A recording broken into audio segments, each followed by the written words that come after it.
Yesterday in class, we started reading chapter 5.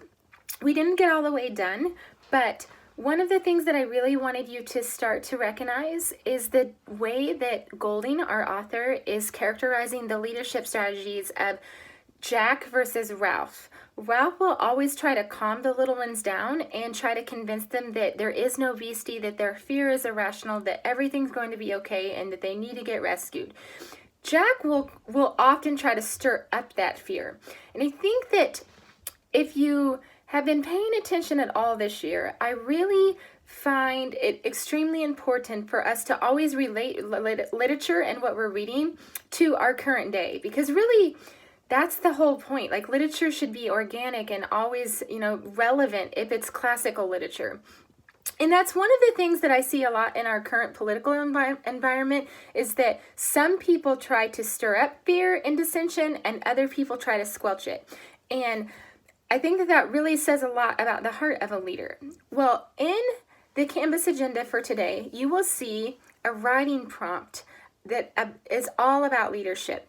And I want you to use textual evidence to show how Jack is handling the boys and the choir and the hunters, and then textual evidence of how Ralph is handling things and what they're doing well and what they're doing poorly. Make sure that you're very thorough and you use lots of detail. But I also want you to discuss a little bit about how you define leadership and what makes a good leader. And a couple of days ago in class, I said something that was probably a little bit startling, like Hitler was a great leader, meaning that he could get people to follow him and he could convince people to do what he wanted them to do, which means that you are a good leader. It doesn't necessarily mean that a leader is good. Obviously, Hitler was one of the most evil people to ever walk this globe, but you can't argue that obviously there was some leadership quality there that was really good,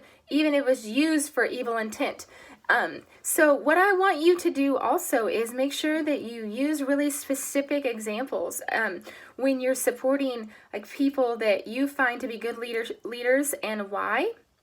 And today in class, or yesterday in class, excuse me, I'm filming this the night before out of wishful thinking, but I discussed how Ronald Reagan, even though he had no experience in the political arena at all, he still put people around him that knew about national security, that knew about the economy, that understood trade, and he put all of those people in place and he really listened to them, and that made him a pretty successful president, and the economy really boomed under his leadership.